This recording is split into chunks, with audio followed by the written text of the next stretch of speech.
हाँ बेटा देखिए, आज हम लोग फिजिक्स में इलेक्ट्रोस्टैटिक पोटेंशियल एंड कैपेसिटेंस यानी चैप्टर सेकंड स्टार्ट करने जा रहे हैं। ठीक है, तो इसमें दो टॉपिक है, एक तो है इलेक्ट्रोस्टैटिक पोटेंशियल और दूसरा है कैपेसिटर से रिलेटेड, जिसमें एनर्जी को हम लोग क्या करते हैं, स्टोर करते हैं। तो सबसे पहला हम लोग देखेंगे इलेक्ट्रोस्टैटिक पोटेंशियल क्या होती है। तो पोटेंशियल ऑलरेडी हम लोग वो छोटी क्लास से पढ़ते आ रहे हैं कि पोटेंशियल होता क्या है, या पोटेंशियल एनर्जी के बारे में। पोटेंशियल कम, लेकिन पोटेंशियल एनर्जी के बारे में ऑलरेडी हम लोग स्टडी करते ही आ रहे हैं। पोटेंशियल एनर्जी होती क्या है। तो पोटेंशियल एनर्जी, यदि किसी ऑब्जेक्ट पर कोई वर्क किया जाए और वह वर्क ही क्या होता है, उस ऑब्जेक्ट में पोटेंशियल एनर्जी के रूप में क्या होती है, स्टोर हो जाती है। ठीक है, यानी कि जो वर्क डन किया जाएगा वह वर्क डन ही उसमें क्या होता है, पोटेंशियल एनर्जी के रूप में स्टोर हो जाता है। इसको एक छोटा सा एग्जांपल से हम लोग लेकर समझ सकते हैं कि जैसे मान लीजिए कि ये ग्राउंड है, ये ग्राउंड है और इस ग्राउंड पे यहाँ पे कोई एक ऑब्जेक्ट रखा हुआ है। ये ग्राउंड पे यहाँ पे कोई एक ऑब्जेक्ट रखा हुआ है। इस ग्राउंड पे ये माना जाता है कि यहाँ पे कोई भी पोटेंशियल एनर्जी नहीं है, ये ग्राउंड है। ठीक है, अब मैं ये बोलना चाह रहा हूं कि जो इस पर वर्क डन किया जाएगा वही वर्क डन इसमें क्या होगा, पोटेंशियल एनर्जी के रूप में स्टोर हो जाएगा। इसको अर्थ जो है अपने तरफ, अपने सेंटर की तरफ अटैक कर रही है। अब मैं इसको कुछ हाइट पर लेके जाना चाहता हूं। जैसे मान लीजिए कि इसके यहां से ये एच हाइट पर मैं इसको लेके जाना चाह रहा हूं, इस ग्राउंड से एच हाइट पर मैं लेके जाना चाह रहा हूं।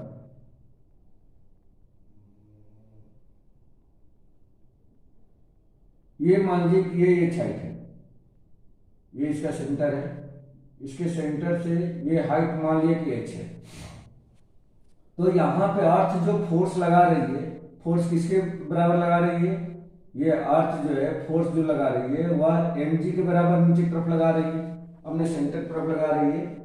अब इसको मैं ऊपर लेके जाना चाह रहा हूँ, तो इस पर एक हमें कोई दूसरा फोर्स अप्लाई करना पड़ेगा और वह फोर्स जस्ट इसे क्या होगा, अपोजिट होगा। लेकिन वह फोर्स एक एक्सटर्नल फोर्स होगा, जो एक्सटर्नल फोर्स में अप्लाई करके इसको मैं ऊपर लेके जाऊंगा। लेकिन हमें वह फोर्स बहुत ज्यादा नहीं लगानी है, हमें अप्रॉक्सीमेटली इसी के बराबर का फोर्स लगाना होगा जो नीचे की तरफ लग रहा है। Fg जो लग रहा है इसी की तरफ लग रहा है, इसी के अप्रॉक्सीमेटली, थोड़ा सा ज्यादा लगाना होगा बट इसी के अप्रॉक्सीमेटली। अगर मैं बहुत ज्यादा लगाऊंगा तो इसमें एक क्या होगा, एक एक्सेलरेशन होगा। हमें एक्सेलरेशन नहीं चाहिए, बस इसको हमें धीरे धीरे धीरे धीरे मूव करा करके इस ग्राउंड से इस लेवल तक लेकर चले जाना है। तो यहाँ पे जैसे ही मैं फोर्स लगाऊंगा तो यह क्या होगा, इसके अप्रॉक्सीमेटली Fg के ही इक्वल लगेगा, जो mg के बराबर होगा। किसके बराबर होगा, mg के बराबर होगा। और इसमें डिस्प्लेसमेंट कितना हो जाएगा, h के बराबर हो जाएगा। तो जो टोटल वर्क डन होगा इसको, इस ऑब्जेक्ट को यहां से यहां तक ले जाने में, यानी कि A से B तक ले जाने में, इसमें जो टोटल वर्क डन होगा, तो जैसे कि हम लोग जानते हैं कि वर्क डन किसके बराबर होता है, तो फोर्स इंटू डिस्प्लेसमेंट के, फोर्स इंटू डिस्प्लेसमेंट के बराबर होता है। तो यहाँ पे फोर्स कितना लगा रहा हूं मैं, लगभग mg के बराबर लगा रहा हूं।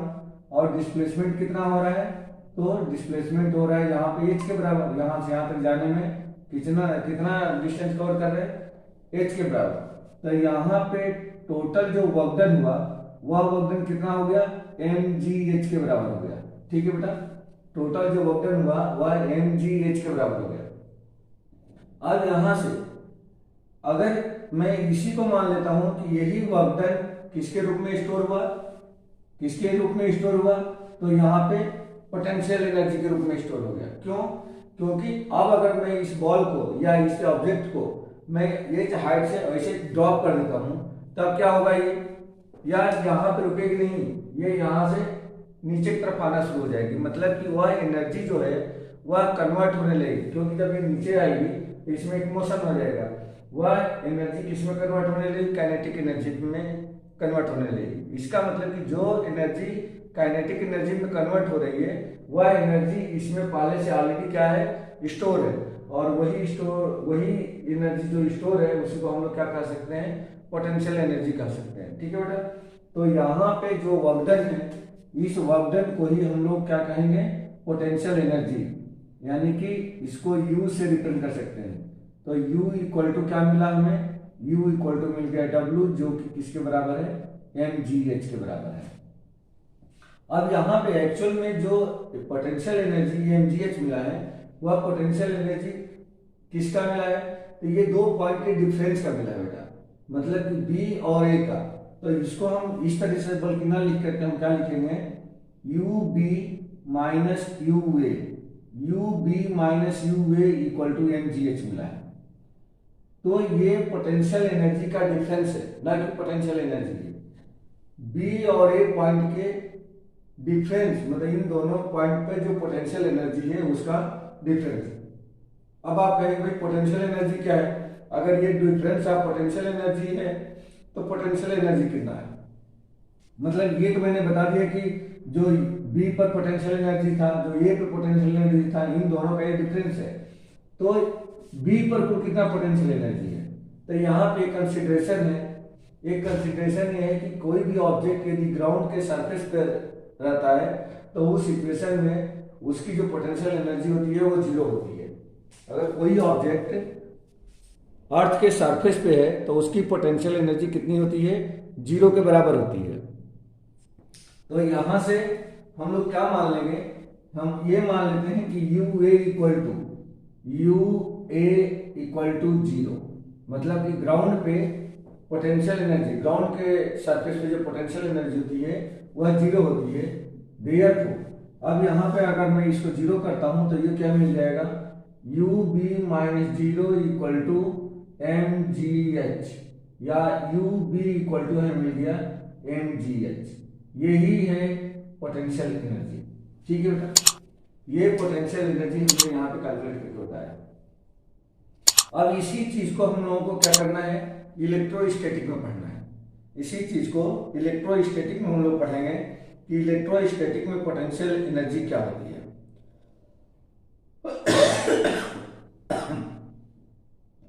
तो इलेक्ट्रोस्टैटिक में पोटेंशियल एनर्जी पढ़ने के लिए हम लोग क्या करेंगे, यहाँ पे आप किसी को एक चार्ज लेंगे, उस चार्ज के अराउंड क्या होगा, उस चार्ज के अराउंड एक इलेक्ट्रिक फील्ड जनरेट होगी। भाई कोई भी चार्ज अगर हम कहीं भी रख दें तो उस चार्ज के अराउंड क्या होता है, इलेक्ट्रिक फील्ड बन जाता है। अगर पॉजिटिव चार्ज है तो रेडियली आउटवर्ड होगा, और यदि निगेटिव चार्ज है तो क्या होगा, टुवर्ड्स द चार्ज होगा। तो इस तरीके से एक इलेक्ट्रिक फील्ड जनरेट होता है।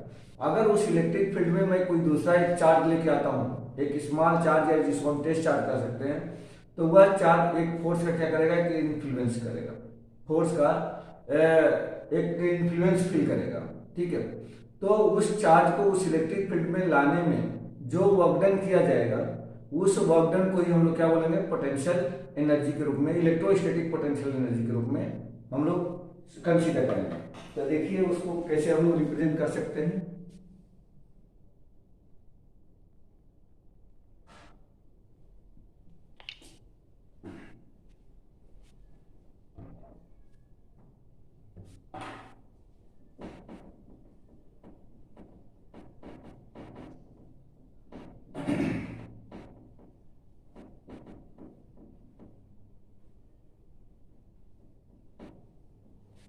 इलेक्ट्रोस्टैटिक पोटेंशियल एनर्जी,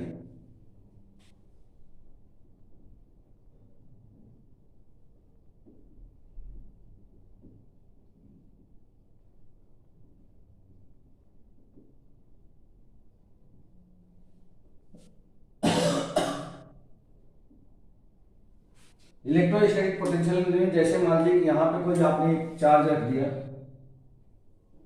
यहाँ पे मान लीजिए कि आपने एक क्यू चार्ज रख दिया है और ये क्यू चार्ज पॉजिटिव है, कोई भी चार्ज ले सकते हैं, बट मान लीजिए कि ये क्यू चार्ज है जो पॉजिटिव है, तो पॉजिटिव है तो बट नेचुरली कि इसका जो इलेक्ट्रिक फील्ड होगी वह रेडियली आउटवर्ड होगी, ये इसे बाहर तरफ जाते हुए या क्या करेगा, एक इलेक्ट्रिक फील्ड यहाँ पे प्रोड्यूस करेगा। ठीक है, अब मान लीजिए कि इसके इलेक्ट्रिक फील्ड में यदि कोई एक दूसरा चार्ज आता है, तो दूसरा चार्ज आएगा तो क्या करेगा, ये उसको या तो रिपेल करेगा या तो अट्रैक्ट करेगा। लेकिन अगर मैं कोई दूसरा चार्ज लेके आता हूं, जैसे मान लीजिए कि कोई एक यहाँ पे चार्ज है, स्मॉल क्यू चार्ज है, या इसको मैं क्यू नॉट बोल देता हूं, तो जनरली हम लोग क्या करते हैं कि इस चार्ज को हमेशा पॉजिटिव लेते हैं। ये चार्ज कुछ भी हो सकता है, बट इस चार्ज को हम लोग क्या लेते हैं, पॉजिटिव चार्ज, इसको हम लोग टेस्ट चार्ज भी कर सकते हैं। तो जैसे ही ये चार्ज इस इलेक्ट्रिक फील्ड के पास आएगा, मतलब इस क्यू चार्ज के पास आएगा, तो ये चार्ज क्या करेगा, यह चार्ज इस पर एक इलेक्ट्रिक फोर्स लगाएगा, यह चार्ज इस पर एक इलेक्ट्रोस्टैटिक फोर्स लगाएगा। अगर ये भी पॉजिटिव है और ये भी पॉजिटिव है, तो अब यहाँ पे क्या होगा, इस पर लगने वाला जो फोर्स होगा, वह लगने वाला फोर्स कुछ इस डायरेक्शन में होगा, इलेक्ट्रोस्टैटिक फोर्स इसको रिपेल करेगा। तो यहाँ पे ये फोर्स जो होगा वह इलेक्ट्रोस्टैटिक फोर्स होगा, जो उसका डायरेक्शन अवे फ्रॉम डिस्चार्ज होगा, क्योंकि ये रिपल्सिव फोर्स लग रहा है। अब हमें क्या करना है कि अगर इसको, अब हमें देखना है कि इस चार्ज को अगर मैं इसके इलेक्ट्रिक फील्ड में लेकर के आना चाहता हूं, तो इस पे कुछ एक्सटर्नल फोर्स हमें अप्लाई करना पड़ेगा। क्यों करना पड़ेगा, क्योंकि अगर ये पॉजिटिव चार्ज है और ये भी टेस्ट चार्ज है, पॉजिटिव चार्ज है, तो ये इसको इस डायरेक्शन में रिपेल कर रहा है along the line joining to the capital Q and small q charge। तो इस पर एक एक्सटर्नल फोर्स हमें अप्लाई करना होगा, और वह एक्सटर्नल फोर्स का डायरेक्शन जस्ट इस इलेक्ट्रोस्टैटिक फोर्स के डायरेक्शन के अपोजिट होगा।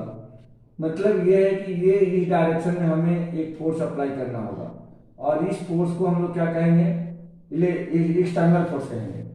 इस एक्सटर्नल फोर्स की जो मैग्नीट्यूड होगा, वह एक्सटर्नल फोर्स अप्रॉक्सीमेटली किसके बराबर होना चाहिए, तो जो हमारा इलेक्ट्रोस्टैटिक फोर्स है एपी लगभग इसी के बराबर होना चाहिए। क्योंकि अगर बहुत ज्यादा होगा तो क्या होगा, इसमें एक्सीलरेशन होगा, हमें एक्सीलरेशन नहीं चाहिए, बहुत धीरे धीरे धीरे धीरे इसको इलेक्ट्रिक फील्ड में लेकर के आना है। तो यहाँ पे क्या होगा, सॉरी ये एक्सटर्नल है, एफ एक्सटर्नल फोर्स है, तो इसमें एक्सीलरेशन नहीं हो, इसलिए लगभग जितना ये चार्ज है, जितना ये फोर्स लग रहा है, उतना ही फोर्स इधर हमें लगाना होगा। ठीक है, और ये फोर्स कितना लगेगा, ये फोर्स कितना होगा, जितना फोर्स ये होगा ठीक उतना ही फोर्स हम यहाँ पे लगाएंगे, मतलब अप्रॉक्सीमेटली मान लेंगे उतना ही, और इसको हम धीरे धीरे लेकर के इधर आएंगे।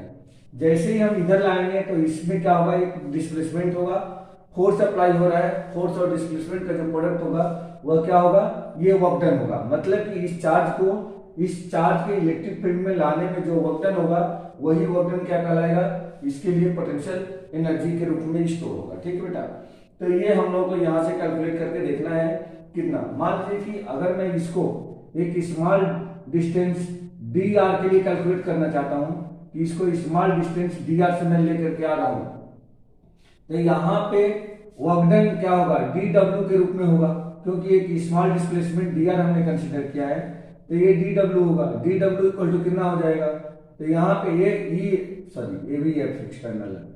एफ एक्सटर्नल इनटू में क्या हो जाएगा, डी आर हो जाएगा, यही फोर्स लगेगा। अब ये एफ एक्सटर्नल एपी मतलब इलेक्ट्रोस्टैटिक फोर्स के इक्वल है, तो यहां से अगर हम कैलकुलेट कर लें तो ये हमारा मतलब स्मॉल वर्क डन हुआ। अब इसको पूरा वर्क डन चाहिए, तो पूरे वर्क डन के लिए क्या कर दें, इसको इंटीग्रेट कर दो, तो integration D W equal to integration F external into में क्या हो जाएगा, ए डी आर हो जाएगा। लेकिन यहां पे ये जो वर्क डन मिलेगा, ये तो टोटल वर्क डन हो गया, ये work done total work done हो गया, मतलब ये हो गया आपका डब्ल्यू मिल जाएगा, और ये हो जाएगा इंटीग्रेशन एफ एक्सटर्नल इनटू में डी आर, यही हमारा टोटल वर्क डन है। ठीक है, ये टोटल वर्क डन है और ये टोटल वर्क डन किसके रूप में स्टोर होगा, इसमें पोटेंशियल एनर्जी के रूप में स्टोर हो जाएगा। ठीक है बेटा, तो ये यहां से एक हमें फार्मूला यहां से ये मिल गया। इस फार्मूले से हम लोग क्या कर सकते हैं, टोटल वर्क डन कैलकुलेट कर सकते हैं। अब यहाँ पे टोटल वर्क डन जैसे मान लीजिए कि ये पॉइंट पहले से अगर ए पे था और मैं इसको बी पे अगर लाना चाहता हूं तो ये लिमिट मैं लगा सकता हूं कहां से कहां तक, ए से लेकर के बी तक। ए से लेकर के बी तक इसको हमें क्या करना है, इसको इंटीग्रेट करना है, यहां से लेकर के यहां तक लाने में इसको इंटीग्रेट करना है। इसको हम लोग लिख सकते हैं W B minus W A, ये वर्क डन का डिफरेंस हो जाएगा जो कि F external into D R के इक्वल हो जाएगा। तो अब यहाँ पे एक चीज यहाँ पे आ गया कि फिर जो ये वर्क डन मिल रहा है वो वर्क डन भी हमें क्या मिल रहा है, या वर्क डन, एक minute sorry, A to B ये मिल रहा है बी। ठीक है, तो यहां से हाँ, यहां से जो वर्क डन हमें मिल रहा है यह दो पॉइंट के बीच का डिफरेंस मिल रहा है, यहां भी डिफरेंस ही मिल रहा है, मतलब यहां भी पोटेंशियल नहीं मिल रहा है, यहां पोटेंशियल क्या मिल रहा है, बी पॉइंट और ए पॉइंट पर जो पोटेंशियल होगा उनका डिफरेंस मिल रहा है। अब एक्चुअल में हमें क्या चाहिए, यहां पे तो ये चाहिए कि कुल कितना वर्क डन हो रहा है, कुल कितना वर्क डन हो रहा है। इसको आप लोग इस तरह से लिख सकते हो डब्ल्यू बी ए। अब ये कुल कितना वर्क डन होगा, तो इसके लिए हम मानते हैं कि इसमें से भी एक पॉइंट एक ऐसे कंसीडर करना होगा जिस पॉइंट पर किसी सॉरी उसका पोटेंशियल क्या हो, जीरो हो। तो अगर मैं इस ए पॉइंट को मैं लेके चले जाता हूँ इनफाइनाइट पे, तो इनफाइनाइट पे ऐसा कंसीडर किया जाता है कि वहां पे पोटेंशियल क्या होती है, जीरो होती है, मतलब इसकी इलेक्ट्रिक फील्ड क्या हो जाएगी वहां पे, जीरो। तो इनफाइनाइट पॉइंट पर इसका पोटेंशियल भी कितना हो जाएगा, जीरो हो जाएगा। तो यहाँ पे सपोज किया जाता है कि let W at infinite tends to zero, यहाँ पे वर्क डन मतलब कि पोटेंशियल क्या हो जाएगा, जीरो हो जाएगा। कहाँ पे, इनफाइनाइटी पे उसका इसका जो फोर्स होगा वो जीरो हो जाएगा, तो वहां पे क्या होगा, इसका वर्क डन भी जीरो हो जाएगा। तो यहाँ पे हम लोग लिख सकते हैं देयरफॉर अगर मैं ए को लेके चले जाऊं जीरो पे, इनफाइनाइट पे, ए टेंड्स टू जीरो, तब ये हो जाएगा W B minus W infinite equal to W B infinite.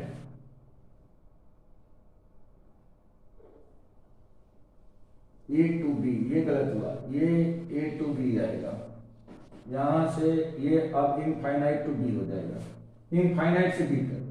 तो यहां पे क्या मिल गया, यहां पे ये जीरो हो जाएगा, ये वाली टर्म क्या हो जाएगी, जीरो, क्योंकि इनफाइनाइट पे वक्त जीरो होता है। तो डब्ल्यू बी इक्वल टू क्या मिला, डब्ल्यू इनफाइनाइट बी, और यही क्या होगा, ये पोटेंशियल के रूप में ये स्टोर होगा, ये पोटेंशियल एनर्जी इसकी मिल जाएगी।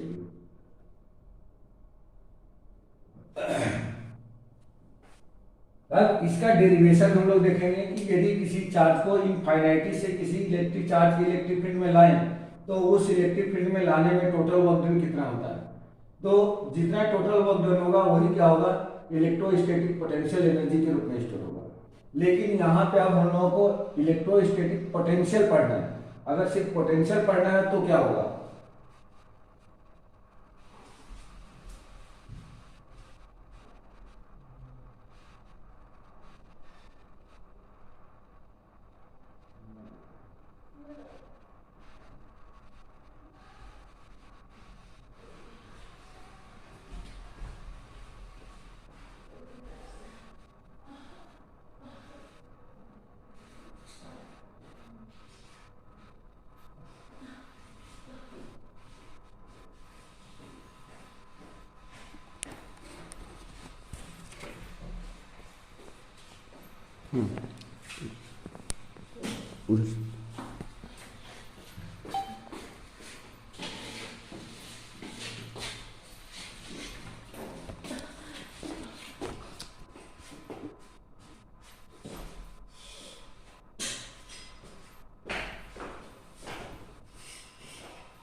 इलेक्ट्रोस्टैटिक पोटेंशियल या इलेक्ट्रिक पोटेंशियल दोनों बातें की है, चाहे इलेक्ट्रोस्टैटिक पोटेंशियल को हो या पोटेंशियल को हो, ये दोनों बातें की है।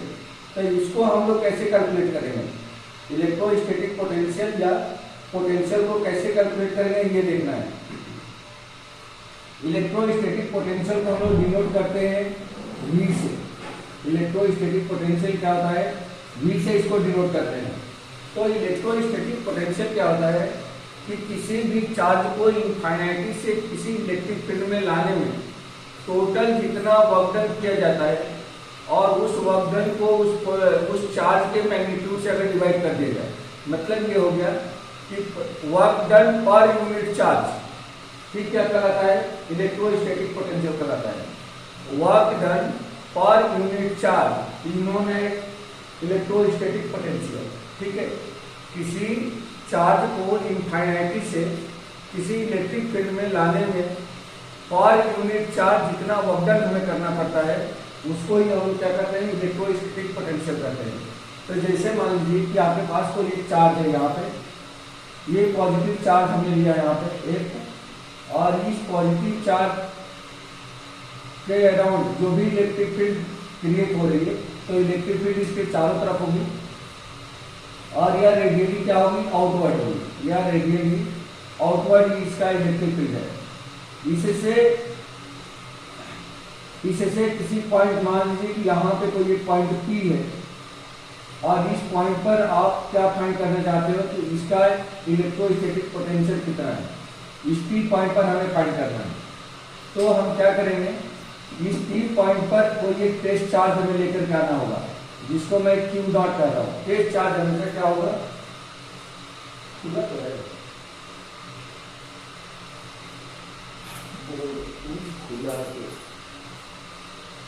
इस टेस्ट चार्ज को P पॉइंट पर लाने में जितना per unit charge work done करना होगा वही क्या होगा, इसका इलेक्ट्रोस्टैटिक पोटेंशियल बन जाएगा। अब ये टेस्ट चार्ज को हमें कहाँ से लेकर आना होगा, एक ऐसे पॉइंट से लेकर आना होगा जहाँ पे पोटेंशियल हम लोग क्या मानते हैं कि जीरो, पोटेंशियल जीरो। तो इसको मैं क्या करता हूँ कि मैं पहले इनफाइनाइट से लेकर के आऊँगा। मान लीजिए कि ये पॉइंट इनफाइनाइट कंसिडर किया गया है, यहाँ पे जो पोटेंशियल है वह पोटेंशियल जीरो कंसिडर किया जाता है। इनफाइनाइट पे पोटेंशियल को जीरो कंसिडर किया जाता है। अब ये टेस्ट चार्ज क्या है, टेस्ट चार्ज मान लीजिए कि यहाँ पे अब टेस्ट चार्ज रखा गया है और इस टेस्ट चार्ज को हमें लेकर के आना है P पर, ठीक है। तो इसको अब मैं क्या करूँगा, इसको मैं लेकर के इधर आऊँगा। सपोज करिए कि जैसे जैसे ये टेस्ट चार्ज अगर मैं इधर लेके आता हूँ, मान लीजिए कि यहाँ पे पहले मैं A पॉइंट पर इसको लेके आया, A पॉइंट पर लेके आया और इनफाइनाइटी से ये पॉइंट पे आ गया है। इनफाइनाइटी पे चलिए इसका जो इलेक्ट्रिक फील्ड था वो जीरो था, वहाँ पे कुछ नहीं था। लेकिन जैसे ही ये जब इधर आता है, इनफाइनाइटी से जब इसके टुवर्ड्स आता है, अब ये क्या करेगा, यह जो चार्ज है इस पर एक इलेक्ट्रोस्टैटिक फोर्स अप्लाई करेगा, क्योंकि अब इसके फील्ड में आ रहा है धीरे धीरे। ये भी पॉजिटिव चार्ज है और ये टेस्ट चार्ज ऑलरेडी पॉजिटिव है। तो अगर मैं इस Q नॉट चार्ज को मैं यहाँ लेके आ गया तो इस पर एक अपना इलेक्ट्रोस्टैटिक फोर्स अप्लाई करेगा, क्योंकि ये पॉजिटिव चार्ज है। और इस पर जो इलेक्ट्रोस्टैटिक फोर्स अप्लाई करेगा वह इस डायरेक्शन में होगा, क्योंकि दोनों ही पॉजिटिव है। ये एक इलेक्ट्रोस्टैटिक फोर्स अप्लाई करेगा, लेकिन इस चार्ज को मुझे लेकर के आना है टुवर्ड्स द पॉजिटिव चार्ज।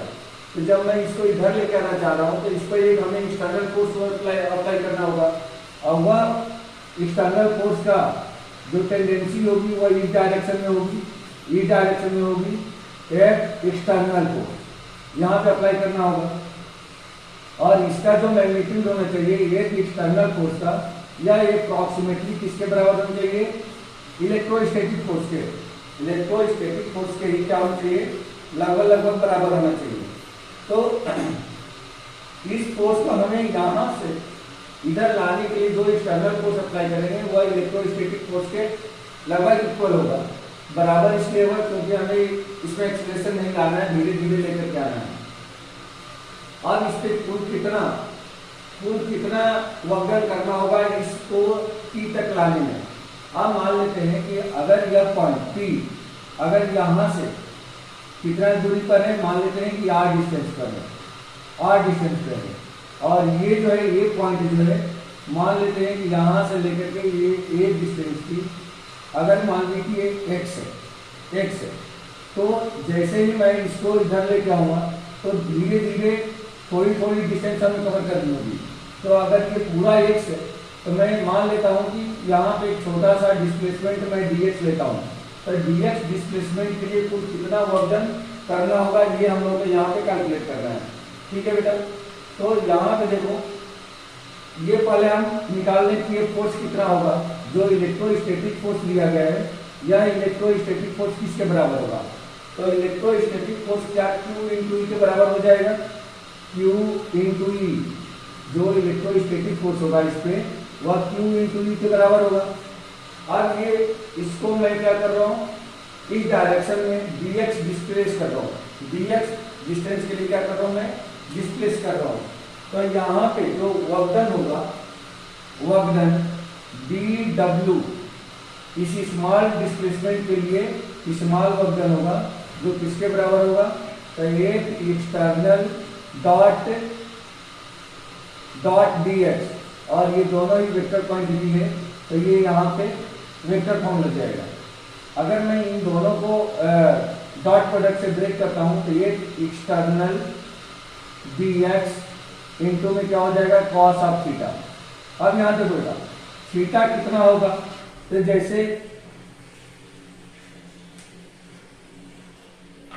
एक सेकंड लाइट चली गई,